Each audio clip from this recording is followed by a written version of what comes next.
بزرگ و عزیز دوستو، آج کا مبارک دن عید الاضحیٰ کا دن ہے۔ دنیا میں جتنے مذاہب ہیں، جتنے ادیان اور دین ہیں، ان تمام مذاہب میں خوشی اور مسرت کے کچھ ایام ہوتے ہیں جن میں اس مذہب کے ماننے والے خوشی کا اظہار کرتے ہیں اور اپنے مذہب کی آزادی کا اظہار کرتے ہیں، ان کے ملی تشخص کا اظہار ہوتا ہے، اور ان خوشی کے ایام میں ان کے مذہب کی شان و شوکت کا اظہار ہوتا ہے۔ مذہب اسلام نے بھی مسلمانوں کے لیے دو عظیم الشان عیدیں مقرر فرمائی ہیں، ایک عید الفطر ہے اور ایک عید الاضحیٰ ہے۔ رسول اللہ صلی اللہ علیہ وسلم جب ہجرت کر کے مدینہ تشریف لائے تو آپ نے دیکھا کہ ان لوگوں کے دو خاص دن ہے جس میں وہ لوگ کھیل کود کیا کرتے ہیں، تفریح کیا کرتے ہیں، خوشی کا اظہار کیا کرتے ہیں۔ تو اللہ کے نبی علیہ السلام کے پوچھنے پر لوگوں نے بتایا کہ زمانے جاہلیت میں ہم ان دو دنوں میں کھیل کود کیا کرتے تھے، سیر و تفریح کیا کرتے تھے اور خوشی کا اظہار کیا کرتے تھے۔ تو اللہ کے نبی علیہ السلام نے فرمایا کہ اب اس کی ضرورت نہیں ہے، اللہ تبارک و تعالی نے تمہارے لیے دو عیدوں کو مقرر فرمایا ہے، ایک عید الفطر ہے اور ایک عید الاضحیٰ ہے۔ اور ایک سمجھنے کی بات یہ ہے کہ دنیا میں جو مذاہب ہیں اور ان کے ماننے والے ہیں، وہ خوشی کے ایام میں کھیل کود اور سیر و تفریح میں اس کو لگاتے ہیں، لیکن اللہ تبارک و تعالی نے مسلمانوں کے لیے جو عیدیں طے فرمائی ہیں، ان میں بھی اللہ تبارک و تعالی نے صرف خوشی اور مسرت کے اظہار کے لیے کھیل کود میں یہ وقت صرف ہو جائے، سیر و تفریح میں یہ دن گزر جائے، ایسا نہیں ہے، بلکہ اللہ تبارک و تعالی نے ان دنوں میں بھی اور خوشی کے ان ایام میں بھی 2 رکعات نماز خوشی اور شکرانے کی اور اللہ کی طرف متوجہ ہونے کی اللہ تبارک و تعالی نے طے فرمائی ہے۔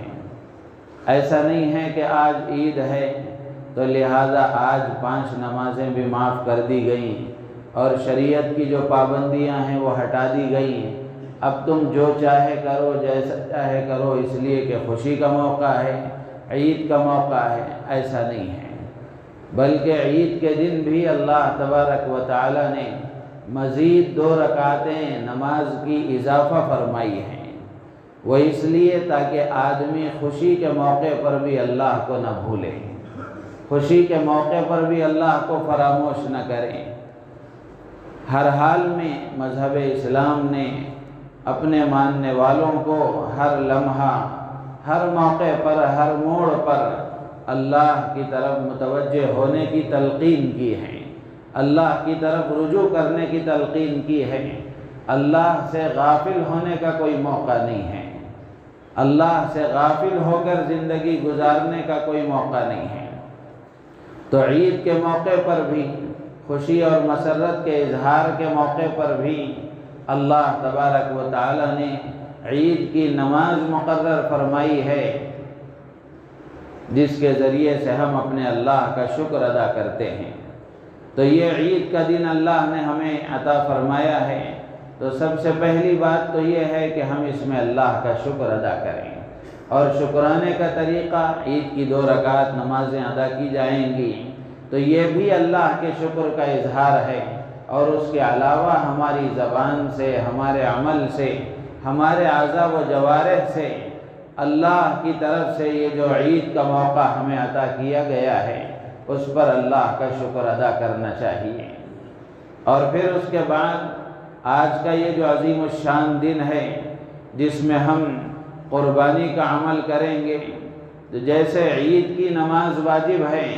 ایسے ہی قربانی بھی واجب ہے۔ قرآن پاک میں اللہ تبارک و تعالی نے سورہ کوثر میں فرمایا فَصَلِّ لِرَبِّكَ وَانْحَرْ کہ نبی جی آپ اپنے رب کے لیے نماز پڑھیے اور قربانی کیجیے۔ یہاں نبی رحمت صلی اللہ علیہ وسلم سے خطاب ہے، آپ کے واسطے سے پوری امت مخاطب ہے، پوری امت کو خطاب کیا گیا، پوری امت کو حکم دیا گیا کہ آپ اپنے رب کے لیے نماز پڑھیے اور اپنے رب کے لیے قربانی کیجیے۔ مفسرین نے لکھا ہے کہ یہاں نماز سے عید کی نماز مراد ہے، تو جس طرح عید کی نماز واجب ہے اسی طرح قربانی بھی واجب ہے۔ ہر صاحب استطاعت اور صاحب نصاب آدمی پر جس کے پاس عید کے ان 3 دنوں میں 45,000 یا 40,000 روپیے اس کے قرض سے ہٹ کر، اس کے قرض کے علاوہ، اس کی ضروریات کے علاوہ اس کے پاس اگر موجود ہیں تو اس پر قربانی کرنا واجب ہے۔ اور قربانی کا یہ عمل اللہ کے نبی علیہ السلام نے اس کی بڑی فضیلتیں بیان فرمائی۔ اللہ کے نبی علیہ السلام نے فرمایا کہ من ضحى طیبة نفسه محتسبا لأضحیته كانت له حجابا من النار کہ جو آدمی خوش دلی کے ساتھ، بشاشت قلب کے ساتھ قربانی کا عمل کرتا ہے اور اپنی قربانی پر اللہ سے اجر و ثواب کی امید رکھتا ہے تو اللہ تبارک و تعالی اس کی اس نیک نیتی اور اللہ کے لیے کیے جانے والے اس عمل کی وجہ سے اللہ تبارک و تعالی اس کے جانور کو اس کے لیے جہنم کے لیے آڑ بنا دیتے ہیں۔ کانت لہو حجابا من النار، جس جانور کو وہ ذبح کرتا ہے یہ جانور اس کے لیے آڑ بن جاتا ہے جہنم میں جانے کے لیے۔ شرط یہ ہے کہ آدمی خوش دلی کے ساتھ قربانی کرے، بوجھ سمجھ کر نہیں بلکہ خوش دلی کے ساتھ، اللہ کا حکم سمجھ کر، بلکہ کوئی بھی عمل آدمی اللہ کی بارگاہ میں پیش کرے، کوئی بھی عمل آدمی اللہ کے لیے کرے تو خوش دلی کے ساتھ کرے، بشاشت قلب کے ساتھ کرے۔ اور دوسری چیز اللہ کے نبی نے بیان فرمائی کہ آدمی اجر و ثواب کی امید کے ساتھ عمل کریں۔ ہر عمل پر آدمی کو اس کا استحضار ہونا چاہیے کہ اس عمل پر اللہ تبارک و تعالی مجھے یہ اجر و ثواب دیں گے۔ تو اجر و ثواب کے استحضار کے ساتھ، خوش دلی اور بشاشت کے ساتھ اگر قربانی کا عمل کرتا ہے، اللہ کے نبی علیہ السلام فرماتے ہیں کہ اللہ تبارک و تعالی اس کے جانور کو جہنم سے آڑ بنا دیتے ہیں۔ ایک اور روایت میں اللہ کے نبی علیہ السلام نے فرمایا، صحابہ نے پوچھا ما هذه الاضاحی یا رسول اللہ، کہ اللہ کے رسول یہ قربانی کیا ہے، اس کی حقیقت کیا ہے؟ تو اللہ کے نبی علیہ السلام نے فرمایا ہی سنت ابیکم ابراہیم، یہ تمہارے والد ابراہیم علیہ السلام کی سنت ہے۔ تو یہ جو قربانی کا عمل ہم انجام دے رہے ہیں یہ در حقیقت وہ ایک عظیم خاندان کی قربانیوں کی یادگار ہے، اس عظیم قربانی کی یادگار ہے جس کو حضرت ابراہیم علیہ السلام اور ان کی بیوی حضرت حاجرہ علیہ السلام اور ان کے فرمانبردار بیٹے حضرت اسماعیل علیہ السلام نے انجام دی تھی۔ تو یہ سنت ابیکم ابراہیم، یہ تمہارے والد حضرت ابراہیم علیہ السلام کی سنت ہے۔ پوچھا فما لنا فیہا یا رسول اللہ، اے اللہ کے رسول اس میں ہمیں کیا ملے گا؟ ہم قربانی کریں گے تو ہمیں اللہ تعالیٰ کیا دیں گے؟ تو اللہ کے نبی علیہ السلام نے فرمایا بِكُلِّ شَعْرَةٍ حَسَنَةٌ کہ جانور کے ہر بال کے بدلے میں اللہ تعالیٰ ایک نیکی عطا فرمائیں گے۔ جانوروں پر بال زیادہ ہوتے ہیں، اون ہوتا ہے، تو اس کے بارے میں اللہ کے نبی سے پوچھا گیا فَالصُّوفُ یا رسول اللہ، کہ اللہ کے نبی اون کے سلسلے میں کیا فرماتے ہیں؟ تو اللہ کے نبی نے فرمایا بِكُلِّ شَعْرَةٍ مِّنَ الصُّوفِ حَسَنَةٌ کہ اون کے ہر بال کے بدلے میں اللہ تعالیٰ ایک نیکی عطا فرمائیں گے۔ تو کتنا بڑا اجر و ثواب والا یہ عمل ہے، اور نیکی کی قدر و قیمت ہمیں یہاں نظر نہیں آ رہی ہے۔ ایک ایک نیکی کی قدر و قیمت اس وقت نظر آئے گی جب یہ ظاہر کی آنکھیں بند ہو جائیں گی، اور پھر آدمی قبر کے مرحلے سے نکل کر حشر کے مرحلے میں آئے گا۔ وہاں حساب و کتاب کے موقع پر ایک ایک نیکی کی کیا قدر و قیمت ہے اس کو اس کا اندازہ ہوگا۔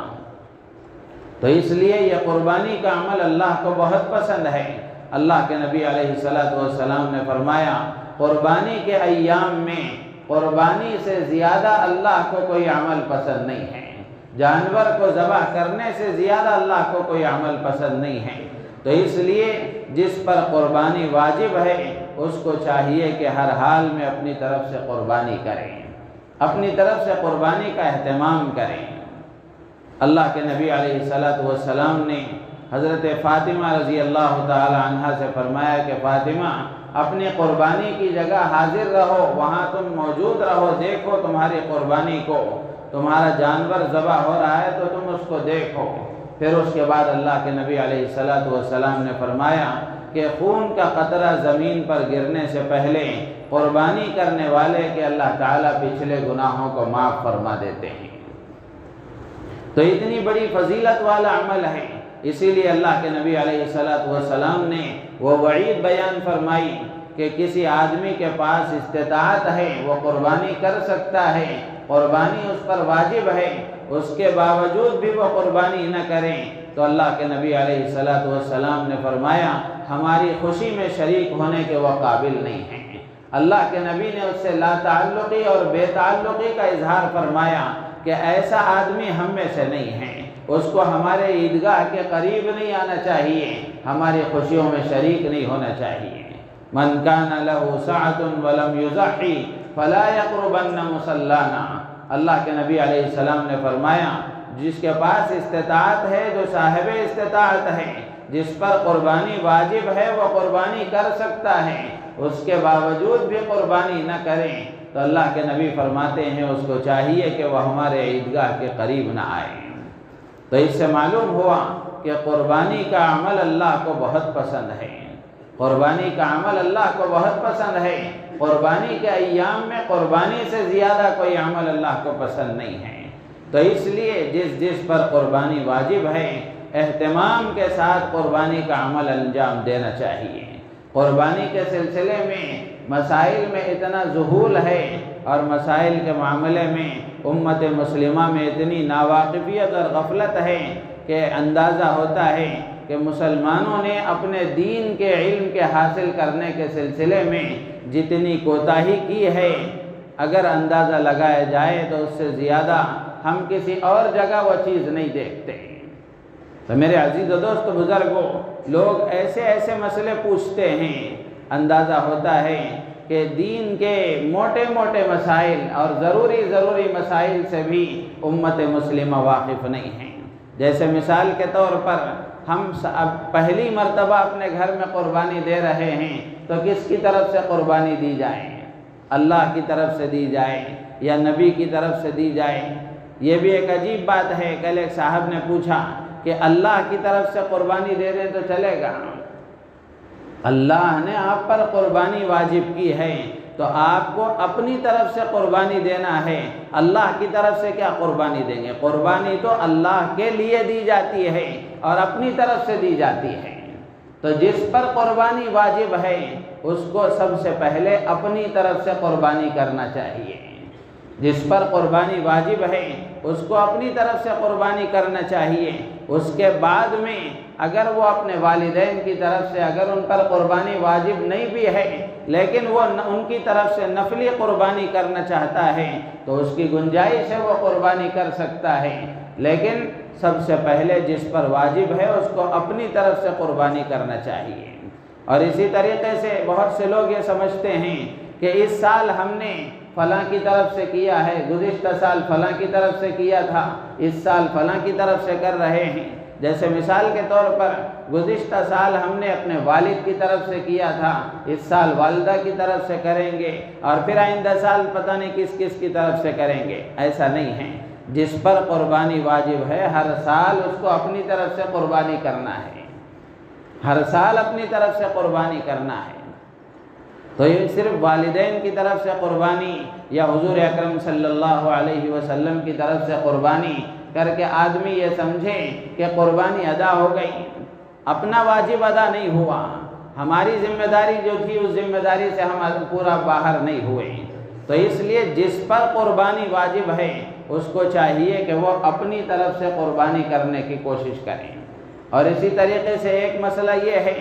کہ لوگ یہ پوچھتے ہیں کہ کیا میت کی طرف سے، یعنی جو لوگ دنیا سے رخصت ہو گئے، والدین دنیا سے رخصت ہو گئے، دادا دادی دنیا سے رخصت ہو گئے، تو کیا ان کی طرف سے قربانی کی جا سکتی ہے؟ بہت سے لوگوں نے یہ شور مچا رکھا ہے کہ میت کی طرف سے اگر قربانی کی جائے اور ان کو ثواب پہنچایا جائے تو ثواب نہیں پہنچتا، ان کی طرف سے قربانی نہیں کر سکتے۔ ہمارے استاد محترم حضرت امیر شریعت حکیم الملت رحمۃ اللہ علیہ فرمایا کرتے تھے کہ ان کے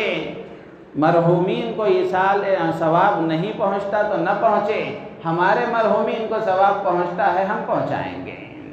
ہمارے مرحومین کو پہنچتا ہے ہم پہنچائیں گے۔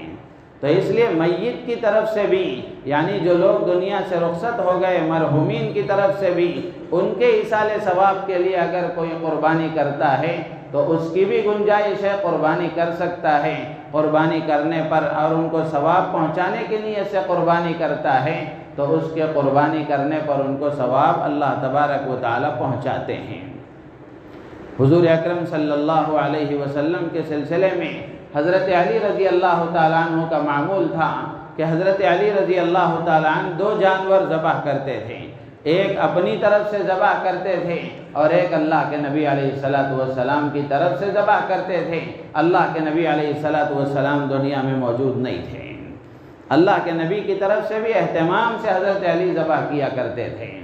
تو اس لیے جو صاحب استطاعت ہیں، جن کو اللہ نے صاحب استطاعت بنایا ہے، وہ اپنی طرف سے بھی کر سکتے ہیں، تو وہ اپنی طرف سے کرنے کے بعد میں اگر اللہ کے نبی علیہ السلام کی طرف سے بھی وہ قربانی کریں تو یہ امتی کا جذبہ ہے جو ہونا چاہیے۔ تو اللہ کے نبی کی طرف سے بھی قربانی کی جا سکتی ہے اور اسی طریقے سے مرحومین کی طرف سے بھی قربانی کی جا سکتی ہے۔ اور تیسری بات یہ ہے کہ بہت سے لوگوں کے ذہنوں میں یہ ہے کہ بکرا یہ تو ایک آدمی کی طرف سے ہو سکتا ہے، گائے میں 7 حصے ہیں اور اونٹ میں 10 حصے ہیں۔ ایسا نہیں ہے، بلکہ گائے میں بھی 7 ہی حصے ہوتے ہیں اور اونٹ میں بھی 7 ہی حصے ہوتے ہیں۔ اونٹ ذرا لمبا نظر آئے تو اس میں 10 حصے نہیں ہو جاتے ہیں، بلکہ اس میں بھی 7 ہی حصے ہوتے ہیں، 10 نہیں ہوتے ہیں۔ تو اس لیے یہ بھی ذہن میں رکھنا چاہیے۔ اور اسی طریقے سے ایک بات یہ ہے، جیسے جمعے میں بھی میں نے عرض کیا تھا کہ بہت سے لوگ یہ بات چلاتے ہیں اور بہت سے لوگ اس طرح کرتے بھی ہیں کہ ایک جانور، ایک بکرا پورے گھر کی طرف سے کافی ہے، پورے گھر کی طرف سے کافی ہے کہ ایک بکرا ذبح کر دیا جائے تو سب کی طرف سے قربانی ادا ہو جائے گی۔ ایسا نہیں ہے، جس پر واجب ہے اس کو اس کی طرف سے قربانی کرنا چاہیے۔ جیسے نماز آدمی پر فرض ہے تو جس پر فرض ہے ہر آدمی کو نماز پڑھنا چاہیے، جس پر زکوٰۃ واجب ہے اس کو اپنی طرف سے زکوٰۃ ادا کرنی چاہیے۔ گھر میں 4-5 آدمی صاحب استطاعت ہیں جن پر حج فرض ہے، تو ایک آدمی کے حج کر لینے کی وجہ سے سب کی طرف سے حج ادا نہیں ہو جاتا، بلکہ ہر آدمی کو جس پر حج فرض ہے اس کو حج ادا کرنا چاہیے۔ تو ایسا ہی معاملہ قربانی میں بھی ہے کہ جس پر قربانی واجب ہے اس کو قربانی کرنا چاہیے۔ جیسے ایک صاحب نے سوال کیا، پوچھا تھا کہ ہم نے 2 بکرے لیے ہیں، کس کی طرف سے یہ قربانی کریں؟ میں نے ان سے پوچھا کہ آپ کے گھر میں کتنے افراد ہیں؟ تو انہوں نے کہا کہ میں ہوں، میرے بڑے بھائی ہیں اور ان کے اہلیہ ہیں اور ہم والدہ اور والد ہیں۔ تو 5 آدمی ایسے ہیں جن پر قربانی واجب ہے، 5 پر قربانی واجب ہے، لیکن ان کا پوچھنا ایسا تھا کیا ایک بکرا اللہ کی طرف سے، ایک بکرا حضور کی طرف سے کر دیا جائے تو چلے گا کیا؟ تو میرے عزیز و دوست بزرگوں، یہ باتیں اس لیے عرض کی جا رہی ہیں کہ موٹی موٹی معلومات جو اسلام کے سلسلے میں اور اسلامی احکامات کے سلسلے میں جو ہمیں ہونی چاہیے، اس سلسلے میں بھی غفلت ہے، اس سلسلے میں بھی غفلت ہے۔ تو اس لیے اس کا اہتمام کرنا چاہیے۔ اور اسی طریقے سے ایک چیز یہ چل پڑی ہے کہ بہت زیادہ مہنگا جانور لیا جائے، جیسے لوگ دیکھ رہے ہوں کہ آپ بھی واٹس ایپ میں یوٹیوب وغیرہ میں کہ 1 لاکھ کا بکرا، 1.25 لاکھ کا بکرا، 60,000 کا بکرا، تو اس میں ظاہر سی بات ہے یہ جو لے رہا ہے آدمی، اس میں اس کی نیت سوائے نمائش کے اور سوائے ریاکاری اور دکھلاوے کے کچھ نہیں ہے۔ تو اس میں نمائش تو ہو جائے گی، ریاکاری اور دکھلاوا تو ہو جائے گا، لیکن فقراء اور مساکین کا اس میں بھلا نہیں ہوگا۔ تو 1 لاکھ کا بکرا لینے کے بجائے آپ 10 بکرے لے کر ذبح کریں، اس میں غریبوں کا فائدہ ہے اور فقراء اور مساکین تک آپ کا گوشت پہنچے گا تو لوگوں کو اس کا فائدہ ہوگا۔ تو اس لیے اس کا اہتمام کرنا چاہیے۔ اور جہاں تک قربانی کے گوشت کی بات ہے تو قربانی کے گوشت کے سلسلے میں یہ ہے کہ اس کے 3 حصے کیے جائیں، یہ مستحب ہے کہ ایک حصہ آدمی اپنے استعمال کے لیے اور ایک حصہ رشتہ داروں میں تقسیم کرنے کے لیے اور ایک حصہ ضرورت مند فقراء میں تقسیم کرنے کے لیے۔ قربانی میں اس کا اہتمام ہونا چاہیے کہ اپنے محلے میں جائزہ لیا جائے، اپنے اڑوس پڑوس میں یا پھر اپنے قریب کی سلم بستیوں میں جا کر اپنا قربانی کا گوشت فقراء میں تقسیم کرنے کا اہتمام ہو۔ لیکن ہوتا یہ ہے کہ ہمارے ایک بزرگ ہیں، وہ کہتے ہیں کہ حال یہ ہے اس وقت امت کا کہ ایک سمندی کے بکرے کی ران دوسرے سمندی کو جاتی ہے اور اس کی بکرے کی ران ادھر آتی ہے، یہی گھروں میں سب گوشت تقسیم ہوتا رہتا ہے، لیکن جو معاملہ قربانی کا گوشت کا فقراء تک پہنچنے کا ہے اس سلسلے میں کمی کوتاہی ہے۔ تو اس لیے فقراء میں بھی تقسیم کرنے کا اہتمام کرنا چاہیے۔ آدمی پورا گوشت خود ہی استعمال کر لے اس کی بھی گنجائش ہے، لیکن فقراء اور مساکین کا بھی اس میں حق ہے، ان کو بھی دینا چاہیے، اس لیے کہ قربانی کے فوائد میں سے ہے کہ قربانی ہوتی ہے، سال میں 1 مرتبہ قربانی ہوتی ہے، تو اس وقت میں اللہ کے وہ ضرورت مند بندے جو خرید کر گوشت نہیں کھا سکتے، قربانی کے بہانے اللہ تعالیٰ انہیں بہت زیادہ گوشت کھلاتے ہیں۔ تو اس لیے اس کا بھی اہتمام کرنا چاہیے۔ اور مشائخ اور اکابر کے یہاں قربانی کا گوشت بڑی قدر کی نگاہ سے دیکھا جاتا تھا اور بڑی اس کی عظمت ہوتی تھی۔ ایک بزرگ گزرے ہیں، ان کے بارے میں لکھا ہے کہ وہ قربانی کے گوشت کے سلسلے میں بتاتے تھے کہ یہ قربانی کا گوشت بہت بابرکت ہے، اس لیے کہ یہ وہ اس جانور کا گوشت ہے جس جانور نے اللہ کے لیے اپنی جان کو قربان کیا ہے، اپنی جان کو قربان کیا ہے، تو اس لیے اس کو سنبھال کر رکھا جائے، احتیاط کے ساتھ اس کا استعمال کیا جائے، دوسروں میں بھی اس کو تقسیم کیا جائے۔ اللہ تبارک و تعالی ہم تمام کو ان باتوں پر عمل کی توفیق عطا فرمائے۔